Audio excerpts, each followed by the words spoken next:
Good morning everyone. इस lecture में हम डिजिटल सिग्नेचर को चलाने वाले इंफ्रास्ट्रक्चर की बात करेंगे कि इंफॉर्मेशन टेक्नोलॉजी एक्ट में डिजिटल सिग्नेचर कौन इशू करता है और गवर्नमेंट की कौन सी एजेंसी उसको कंट्रोल करती है। हमने लास्ट लेक्चर में पढ़ लिया था कि इलेक्ट्रॉनिक रिकॉर्ड्स और डॉक्यूमेंट्स को ऑथेंटिकेट करने के लिए हम इस्तेमाल करते हैं डिजिटल सिग्नेचर का, जिसको हम लोग इलेक्ट्रॉनिक सिग्नेचर भी बोलते हैं।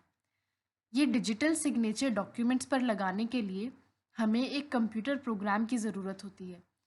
वो कंप्यूटर प्रोग्राम होता है इलेक्ट्रॉनिक सिग्नेचर सर्टिफिकेट। एक तरह की फ़ाइल होती है जिसमें हमारी सारी इन्फॉर्मेशन स्टोर्ड होती है और इस फाइल का इस्तेमाल करके हम लोग डॉक्यूमेंट्स के ऊपर डिजिटल सिग्नेचर लगा सकते हैं। जो भी agencies digital signature certificate issue करती है उसको हम कहते हैं certifying authorities. Certifying authorities controller of certifying authorities के अंडर काम करती है। कंट्रोलर ऑफ सर्टिफाइंग अथॉरिटी एक तरह का हमारा गवर्नमेंट की एजेंसी है जो कि सर्टिफाइंग अथॉरिटीज़ को कंट्रोल करने का काम करती है। हमारे डिजिटल सिग्नेचर इंफ्रास्ट्रक्चर के दो लेवल होते हैं। पहला लेवल है सर्टिफाइंग अथॉरिटीज़। ये वो एजेंसीज होती हैं जो इलेक्ट्रॉनिक सिग्नेचर सर्टिफिकेट्स को इशू करती हैं।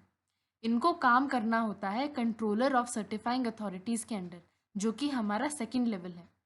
Controller of certifying authorities central government appoint करती है। इसका काम होता है सर्टिफाइंग अथॉरिटी के सारे काम को देखना, उसको सुपरवाइज करना। हमारे एक्ट के सेक्शन 17 ने सेंट्रल गवर्नमेंट को पावर दी है कि वो एक कंट्रोलर ऑफ सर्टिफाइंग अथॉरिटीज़ को अपॉइंट कर सके ताकि इस एक्ट के प्रोविजंस को ठीक से लागू किया जा सके। इसके अलावा अपनी ज़रूरत के अनुसार सेंट्रल गवर्नमेंट डिप्टी कंट्रोलर्स और असिस्टेंट कंट्रोलर्स को भी अपॉइंट कर सकती है। हमारे एक्ट में ये नहीं लिखा गया है कि कंट्रोलर ऑफ सर्टिफाइंग अथॉरिटीज़ के अंडर कितने डिप्टी कंट्रोलर्स काम करेंगे और कितने असिस्टेंट कंट्रोलर्स काम करेंगे। ये ज़रूरत के अनुसार कम या ज़्यादा हो सकते हैं। अब बात करते हैं functions of controller of certifying authorities की, कि हमने कंट्रोलर को कौन से काम सौंपे हैं। सेक्शन 18 कहता है कि कंट्रोलर सर्टिफाइंग अथॉरिटीज़ को सुपरवाइज करने का काम करेगा। जितने भी काम सर्टिफाइंग अथॉरिटी करती है वो कंट्रोलर ऑफ सर्टिफाइंग अथॉरिटीज़ की देखरेख में होगा। इसके अलावा जितनी भी public keys certifying authorities issue करती हैं उसका सर्टिफिकेट भी कंट्रोलर ऑफ सर्टिफाइंग अथॉरिटीज़ ही देगा। कुछ स्टैंडर्ड्स भी बनाएगा जिनके हिसाब से सर्टिफाइंग अथॉरिटीज़ को काम करना है। सर्टिफाइंग अथॉरिटीज़ में जितने भी एम्प्लॉयज़ होंगे उनकी क्या क्वालिफ़िकेशन होगी, कितना एक्सपीरियंस उनको रिक्वायर्ड होगा, ये सारी बातें भी कंट्रोलर ऑफ सर्टिफाइंग अथॉरिटी ही तय करेगा। इसके अलावा सर्टिफाइंग अथॉरिटीज़ को लाइसेंस देने का भी काम करता है कंट्रोलर। लाइसेंस देते वक्त वो कुछ कंडीशंस भी रख सकता है कि आपको इन कंडीशंस, इन स्टैंडर्ड्स के हिसाब से अपना बिजनेस करना है। अगर ये कंडीशंस सर्टिफाइंग अथॉरिटीज़ नहीं मानती है तो उनका लाइसेंस वापस भी लिया जा सकता है। सर्टिफाइंग अथॉरिटीज़ जब भी डिजिटल सिग्नेचर सर्टिफिकेट या पब्लिक की को बेचने के लिए एडवर्टिजमेंट्स बनाएगी, उस एडवर्टिजमेंट में क्या लिखा जाएगा, किस तरह से लिखा जाएगा, क्या इन्फॉर्मेशन दी जाएंगी, ये सारी बातें भी कंट्रोलर ऑफ सर्टिफाइंग अथॉरिटीज़ ही तय करता है। हम जानते हैं कि डिजिटल सिग्नेचर सर्टिफिकेट्स वो फाइल्स होती हैं जिनकी मदद से हम लोग डिजिटल सिग्नेचर कर सकते हैं। इस फाइल के अंदर क्या इन्फॉर्मेशन स्टोर होगी, इसका कंटेंट और फॉर्म क्या होगा, ये भी तय करता है कंट्रोलर ऑफ सर्टिफाइंग अथॉरिटीज़। इसके अलावा पब्लिक की मैंने आपको बताया था कि एक 0 और 1 की बहुत लंबी न्यूमेरिकल वैल्यू होती है। ये कितनी लंबी वैल्यू होगी ये भी तय करता है कंट्रोलर ऑफ सर्टिफाइंग अथॉरिटीज़। अभी की रेगुलेशंस के अनुसार पब्लिक की लेंथ होनी चाहिए 1024 बिट की। इसके अलावा कंट्रोलर ऑफ सर्टिफाइंग अथॉरिटीज़ ये भी तय करता है कि सर्टिफाइंग अथॉरिटीज़ अपने अकाउंट्स किस तरह से मेंटेन करेगी और उन अकाउंट्स का ऑडिट किस तरह से किया जाएगा। ऑडिट करने के लिए ऑडिटर्स को किस तरह से अपॉइंट किया जाएगा, ये भी सर्टिफाइंग अथॉरिटी का कंट्रोलर ही तय करता है। उन ऑडिटर्स को रेम्युनरेशन किस तरह से पे की जाएगी, उनको पेमेंट कैसे दी जाएगी, कितनी पेमेंट दी जाएगी, ये भी कंट्रोलर ऑफ सर्टिफाइंग अथॉरिटीज़ ही तय करता है। सर्टिफाइंग अथॉरिटीज़ अपने काम के लिए जिस इलेक्ट्रॉनिक सिस्टम का इस्तेमाल करती है, उसके एस्टैब्लिशमेंट के लिए भी कंट्रोलर ऑफ सर्टिफाइंग अथॉरिटी उसकी मदद करेगा और इस इलेक्ट्रॉनिक सिस्टम की रेगुलेशन भी कंट्रोलर ही करेगा। इसके अलावा सर्टिफाइंग अथॉरिटीज़ अपना काम किस तरह से कर रही हैं, सब्सक्राइबर्स के साथ कैसे डील करती हैं, उनकी ड्यूटीज़ क्या होंगी, ये भी डिसाइड करता है कंट्रोलर ऑफ सर्टिफाइंग अथॉरिटीज़। अगर किसी तरह का कॉन्फ्लिक्ट ऑफ इंटरेस्ट आता है सर्टिफाइंग अथॉरिटीज़ और उसके सब्सक्राइबर के बीच में, तो उसको सुलझाने का काम भी सर्टिफाइंग अथॉरिटी का कंट्रोलर ही करेगा। सर्टिफाइंग अथॉरिटीज़ को कुछ इन्फॉर्मेशन जनरल पब्लिक को डिस्क्लोज भी करनी पड़ती है। कंट्रोलर ऑफ सर्टिफाइंग अथॉरिटीज़ का एक काम ये भी है कि जितनी भी सर्टिफाइंग अथॉरिटीज़ हैं, उन्होंने आज तक जितनी भी इंफॉर्मेशन डिस्क्लोज की है, उस सारी इंफॉर्मेशन का एक डेटाबेस बनाएगा, एक फाइल बनाएगा और उसको जनरल पब्लिक को अवेलेबल भी करवाएगा। सेक्शन 19 फॉरेन सर्टिफाइंग अथॉरिटी को मान्यता देता है। सेक्शन 19 ने कंट्रोलर ऑफ सर्टिफाइंग अथॉरिटी को पावर दी है कि वो किसी भी फॉरेन सर्टिफाइंग अथॉरिटी को मान्यता दे सकता है और ऐसी मान्यता मिलने के बाद जितने भी डिजिटल सिग्नेचर सर्टिफिकेट ये फॉरेन सर्टिफाइंग अथॉरिटी इशू करेगी वो इंडिया में वैलिड होंगे। लेकिन ऐसी मान्यता देते वक्त कंट्रोलर ऑफ सर्टिफाइंग अथॉरिटी कुछ कंडीशंस भी रख सकता है, कुछ शर्तें भी रख सकता है। अगर फॉरेन सर्टिफाइंग अथॉरिटी इन शर्तों को नहीं मानती है या फिर इंफॉर्मेशन टेक्नोलॉजी एक्ट के कुछ प्रोविजंस को नहीं मानती है, तो कंट्रोलर ऑफ सर्टिफाइंग अथॉरिटी उस मान्यता को वापस भी ले सकता है। सेक्शन 20 कंट्रोलर को एक तरह की रिपोजिटरी की तरह काम करने के लिए कहता है। रिपोजिटरी एक ऐसी जगह होती है जहां हम कोई सामान स्टोर करके रखते हैं या डिपॉजिट करके रखते हैं। सेक्शन 20 में हम लोग बात करते हैं इलेक्ट्रॉनिक सिग्नेचर सर्टिफिकेट को स्टोर करने की। ये सेक्शन कहता है कि आज तक जितने भी इलेक्ट्रॉनिक सिग्नेचर सर्टिफिकेट इशू हुए हैं, उन सारे सर्टिफिकेट्स को एक डेटाबेस में बना के कंट्रोलर सेव करके रखेगा और कंट्रोलर को इस बात का ध्यान रखना पड़ेगा कि ये डेटाबेस पूरी तरह से सेफ एंड सिक्योर है।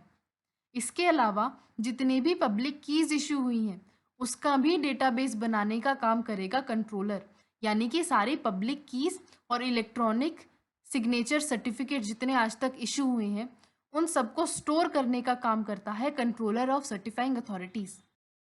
अब हम बात करते हैं कि एक सर्टिफाइंग अथॉरिटी को लाइसेंस किस तरह से दिया जाता है। ये सब डिस्कस किया गया है सेक्शन 21 से लेके सेक्शन 26 तक। अगर कोई certifying authority electronic signature certificate issue करना चाहती है तो उसको सबसे पहले कंट्रोलर के पास जाकर एक लाइसेंस लेना होगा। सेक्शन 21 कहता है कि कोई भी पर्सन एक एप्लीकेशन दे सकता है कंट्रोलर के पास ऐसे लाइसेंस लेने के लिए। लेकिन एक बात इसमें नोट कर लो कि हमारी सेंट्रल गवर्नमेंट को इंफॉर्मेशन टेक्नोलॉजी एक्ट के अंडर पावर दी गई है कि वो कुछ सेट ऑफ रूल्स बना सकता है। ऐसा ही एक सेट ऑफ रूल है information technology certifying authorities rules.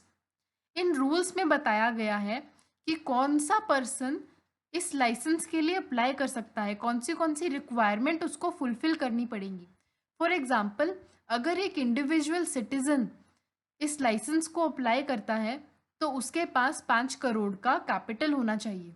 अगर कोई कंपनी अप्लाई करती है तो उसका पेड अप कैपिटल कम से कम 5 करोड़ का होना चाहिए और उसकी नेटवर्थ होनी चाहिए 50 करोड़ की। इसके अलावा जो भी कंपनी लाइसेंस के लिए अप्लाई करती है उसकी फॉरेन ऑनरशिप 49% से ज़्यादा नहीं होनी चाहिए। सेक्शन 21 कहता है कि इस सेक्शन के अंडर जो लाइसेंस दिया जाएगा वो ऐसे पीरियड ऑफ टाइम के लिए वैलिड होगा जैसा कि सरकार डिसाइड करे। फिलहाल ये लिमिट है 5 साल की। इसके अलावा जो लाइसेंस दिया जाएगा वो सर्टिफाइंग अथॉरिटी किसी को ट्रांसफ़र नहीं कर सकती है और कोई उस लाइसेंस को इनहेरिट भी नहीं कर सकता है। अगर कंट्रोलर चाहे तो कुछ नियम और शर्तें लगा सकता है, टर्म्स एंड कंडीशंस लगा सकता है ये लाइसेंस देते वक्त। ये तीनों पॉइंट कि कितने टाइम पीरियड के लिए वैलिड होगा और क्या क्या कंडीशंस लगाई जाएंगी, ये सारी बातें लिखी गई हैं information technology certifying authorities rules में।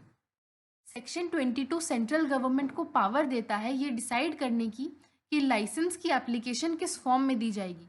सेक्शन 22 ये भी कहता है कि एप्लीकेशन के साथ साथ एप्लीकेंट एक सर्टिफिकेशन प्रैक्टिस स्टेटमेंट भी जमा कराएगा और एक स्टेटमेंट जमा कराएगा एप्लीकेंट की आइडेंटिफिकेशन के रिगार्डिंग।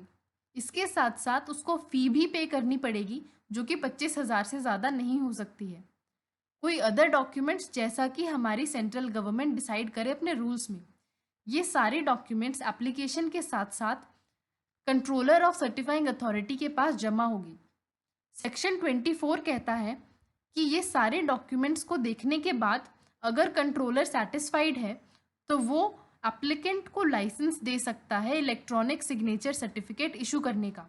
लेकिन अगर इन सारे डॉक्यूमेंट्स में किसी तरह की कमी है या कोई प्रॉब्लम है तो उसको रिजेक्ट करने से पहले कंट्रोलर एप्लीकेंट को एक अपॉर्चुनिटी देगा, उसको एक और मौका देगा ये बताने का कि इन डॉक्यूमेंट्स में क्या प्रॉब्लम है, क्यों है, और उस प्रॉब्लम को सॉल्व करने का।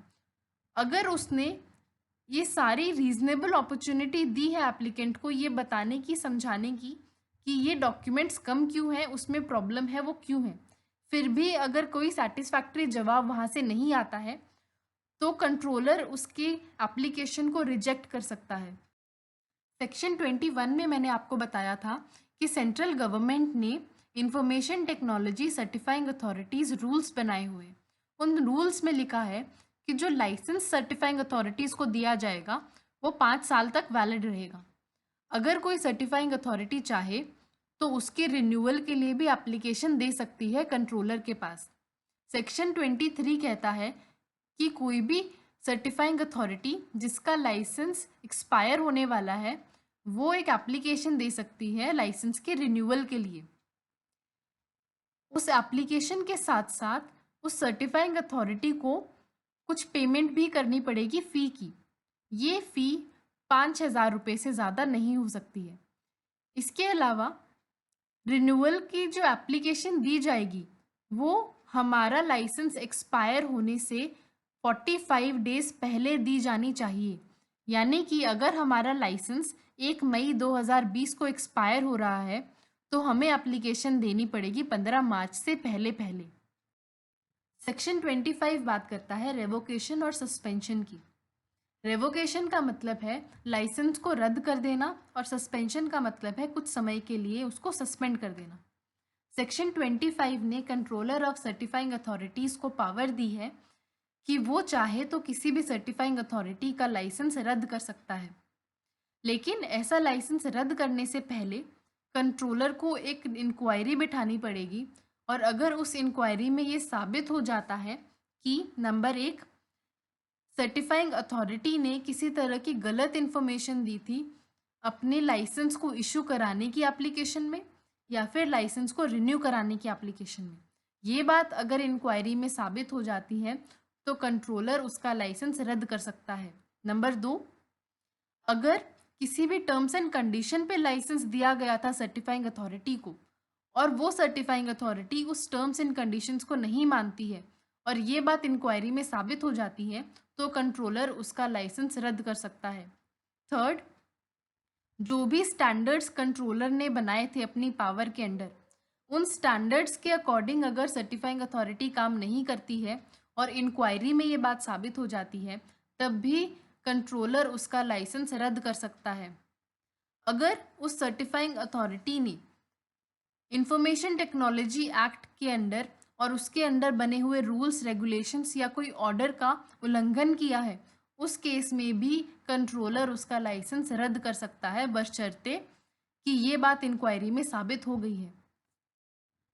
इसमें एक बात और नोट कर लो कि भले ही इस इंक्वायरी में ये सारी बातें साबित हो गई हैं फिर भी कंट्रोलर एकदम से लाइसेंस को रिवोक नहीं कर सकता है, रद्द नहीं कर सकता है। उसको पहले सर्टिफाइंग अथॉरिटी को अपनी बात कहने का मौका देना पड़ेगा।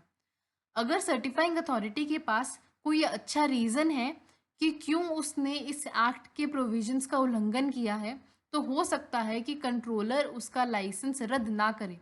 लेकिन अगर कंट्रोलर सर्टिफाइंग अथॉरिटी की बात से फिर भी सेटिस्फाइड नहीं है, उस केस में ही कंट्रोलर उसका लाइसेंस रद्द करेगा।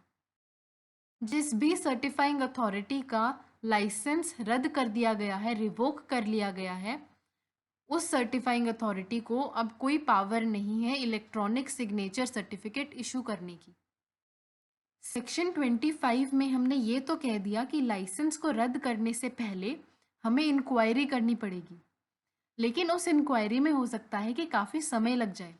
तो क्या तब तक उस सर्टिफाइंग अथॉरिटी को हम लोग अलाउ करेंगे इलेक्ट्रॉनिक सिग्नेचर सर्टिफिकेट को इशू करने की? इसमें सेक्शन 25 कहता है कि ऐसी इंक्वायरी ख़त्म होने से पहले अगर कंट्रोलर सेटिस्फाइड है, उसके पास काफ़ी ग्राउंड है ये बिलीव करने के लिए कि इस सर्टिफाइंग अथॉरिटी का लाइसेंस रद्द किया जाना चाहिए, उस केस में इंक्वायरी ख़त्म होने से पहले कंट्रोलर उस सर्टिफाइंग अथॉरिटी का लाइसेंस सस्पेंड कर सकता है कुछ समय के लिए।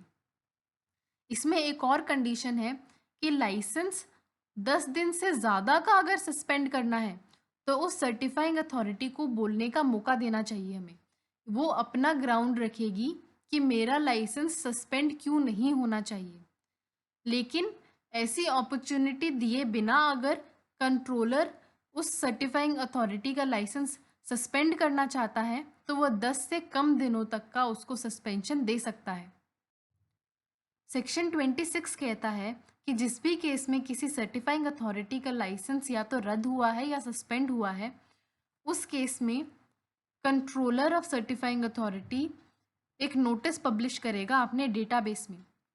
हमने कंट्रोलर के फंक्शंस में पढ़ा था कि कंट्रोलर एक डेटाबेस मेंटेन करता है सारी सर्टिफाइंग अथॉरिटीज़ का, उसमें सारी सर्टिफाइंग अथॉरिटीज़ की पूरी इन्फॉर्मेशन होती है।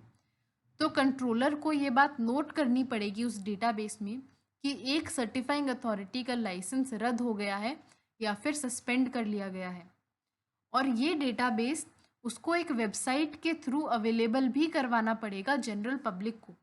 चाहे तो वो इस नोटिस को अलग से भी पब्लिक में पब्लिश कर सकता है।